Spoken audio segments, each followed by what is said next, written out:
Hello students. तो हम लोगों ने पिछले लेसन में बात की थी कुछ टर्मिनोलॉजीज के बारे में।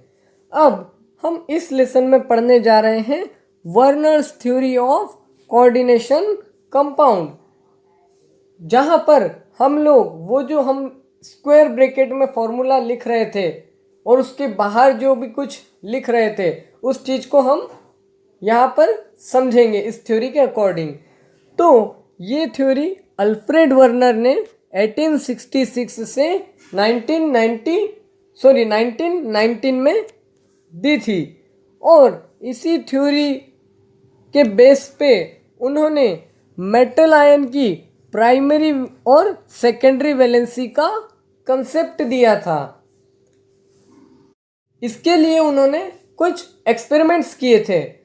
तो उन्होंने क्या किया कि जो कोबाल्ट थर्ड क्लोराइड के अमोनिया के साथ जो कंपाउंड्स होते हैं उनको लिया और उनमें एक्सेस सिल्वर नाइट्रेट को कोल्ड कंडीशन में ऐड किया।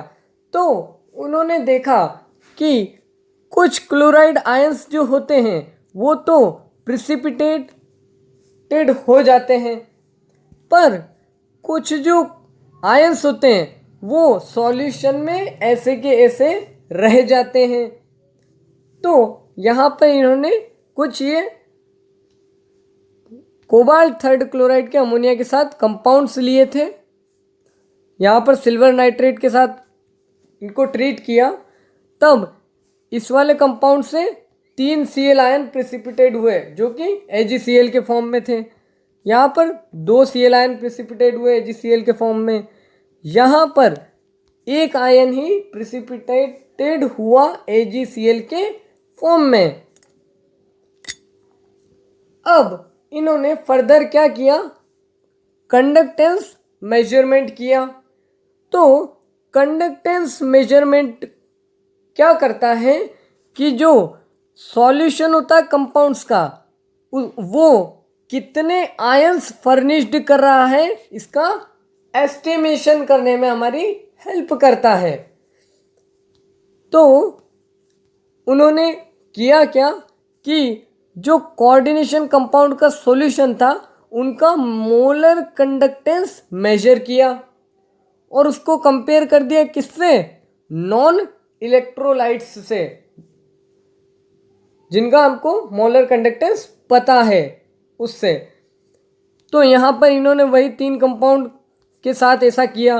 तो यहाँ कुछ रेशो इस टाइप का उनको मिला। अब ये जो 111 है ये नॉन इलेक्ट्रोलाइट का कंडक्टेंस है और ये जो मोलर कंडक्टेंस उन्होंने मेजर किया डिफरेंट इन कंपाउंड्स का वो है।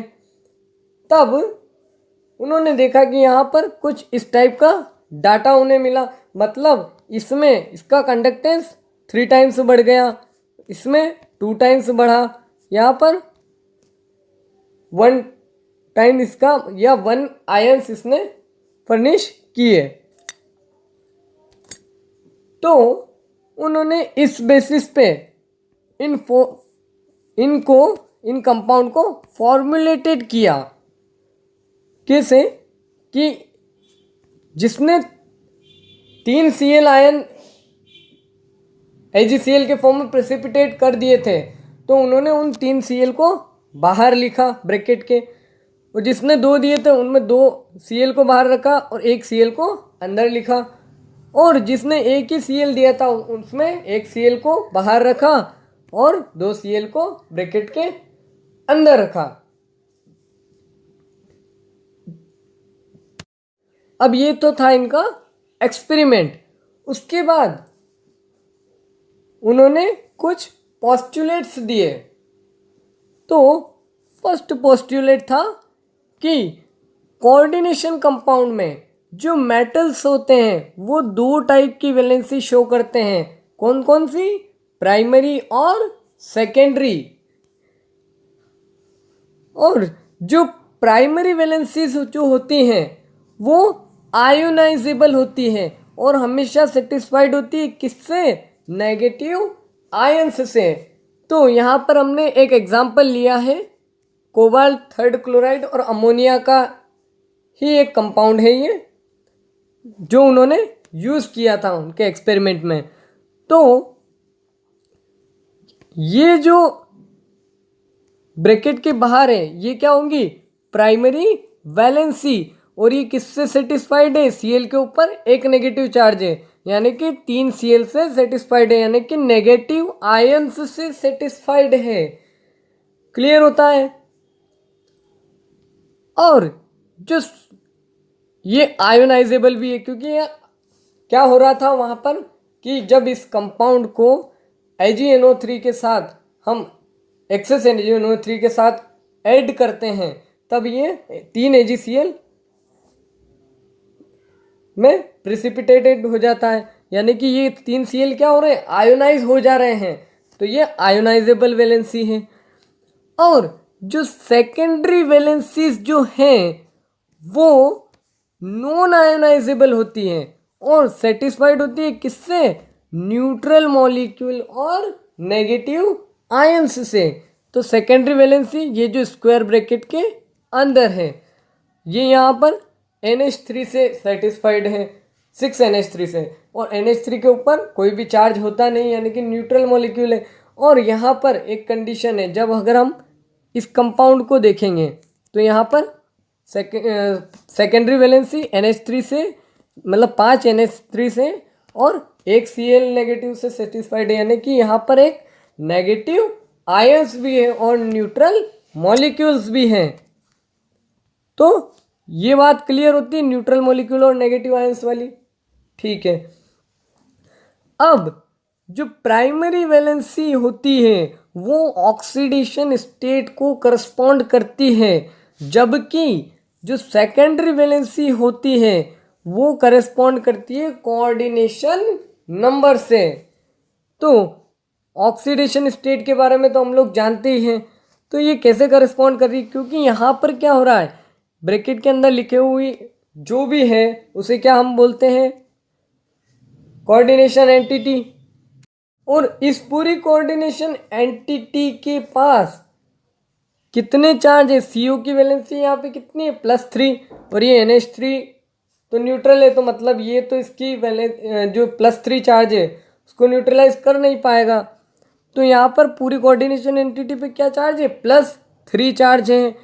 और ये +3 चार्ज जो है ये यहाँ पर 3 Cl नेगेटिव से, मतलब जो प्राइमरी वैलेंसी के अंदर जो 3 Cl नेगेटिव प्रेजेंट है उनसे न्यूट्रलाइज हो रहा है, तभी तो इस कॉम्प्लेक्स पे कोई चार्ज नहीं है। तो अगर ये 3 Cl को अगर हम देखें तो 3 Cl 3 नेगेटिव चार्ज दे रहा है, मतलब इसकी ऑक्सीडेशन स्टेट क्या हो गई, +3। तो प्राइमरी वैलेंसी करस्पॉन्ड कर रही है कि नहीं कर रही है ऑक्सीडेशन स्टेट से, बिल्कुल कर रही है। और सेकेंडरी वैलेंसी जो है वो कोऑर्डिनेशन नंबर दिखाती है। तो कोऑर्डिनेशन नंबर क्या होता है, इसका हम एक छोटा सा यहाँ स्टेटमेंट देना चाहेंगे, बाकी हम कोऑर्डिनेशन के बारे में जो अगले लेसन्स बनाएंगे उनके बारे में अच्छे से पढ़ लेंगे। तो कोऑर्डिनेशन नंबर क्या होता है, तो number of ligands directly attached to central metal atom और ions is known as coordination number. तो इस डिफिनेशन से ये क्लियर होता है कि यहाँ पर कितने लिगेंड्स अटैच्ड हैं, 6 लिगेंड अटैच्ड हैं। तो इसका कोऑर्डिनेशन नंबर क्या हो गया, 6। इस केस में भी अगर हम देखेंगे तो इसका भी कोऑर्डिनेशन नंबर क्या है, 5 लिगेंड ये अटैच्ड है और 6वां Cl लिगेंड, यानी कि इसका भी कोऑर्डिनेशन नंबर क्या हो गया, 6 हो गया है। तो अभी तो कोई दिक्कत नहीं है, परंतु जब बाइडेंटेड लिगेंड या ट्राइडेंटेड लिगेंड की बात आती है तो ये डेफिनेशन थोड़ी सी मॉडिफाइड हो जाती है। और क्यों मॉडिफाइड हो जाती है, इन सभी चीज़ों को हम टाइप्स ऑफ लिगेंड वाले लेसन में पढ़ेंगे। तो कोऑर्डिनेशन नंबर सभी को क्लियर है, आगे बढ़ते हैं। तो एक अगला पॉइंट ये था कि जो आयंस और ग्रुप्स होते हैं जो कि सेकेंडरी वैलेंसी से बाउंडेड होते हैं। मतलब यहाँ सेकेंडरी वैलेंसी क्लियर समझ जाना है कि जो स्क्वायर ब्रैकेट के अंदर है उसकी बात हो रही है, क्योंकि जो स्क्वायर ब्रैकेट के अंदर जो है वो कोऑर्डिनेशन एंटिटी कहलाएगी और वही कोऑर्डिनेशन एंटिटी क्या है, सेकेंडरी वैलेंसी है। तो जो आयन और ग्रुप सेकेंडरी वैलेंसी से जुड़े होंगे उनका कुछ स्पेशल अरेंजमेंट होगा और वो अरेंजमेंट किस पे डिपेंड करेगा, कोऑर्डिनेशन नंबर पे। वही चीज़ है जो हमने कोऑर्डिनेशन पॉलीहेड्रन में पढ़ी थी कि जो लिगेंड हैं वो मेटल के अराउंड किस स्पेशल अरेंजमेंट में हैं। तो अगर कोऑर्डिनेशन नंबर अगर 6 है तो क्या होगा, ऑक्टाहेड्रल, क्योंकि 6 लिगेंड्स को हम लोग अभी कोऑर्डिनेशन पॉलीहेड्रन में पढ़ते हुए आए हैं कि जब 6 लिगेंड्स हमको अरेंज करना है तो क्या होगा, ऑक्टाहेड्रल ज्योमेट्री होगी। और अगर 4 हुए कोऑर्डिनेशन नंबर तो 2 ज्योमेट्री पॉसिबल है, एक तो टेट्राहेड्रल और एक स्क्वायर प्लेनर। तो ये थी हमारी वर्नर्स थ्योरी। अब हम इस थ्योरी के बेसिस पे जो स्ट्रक्चर्स दिए थे वर्नर्स ने उनको हम अगले लेसन में पढ़ेंगे।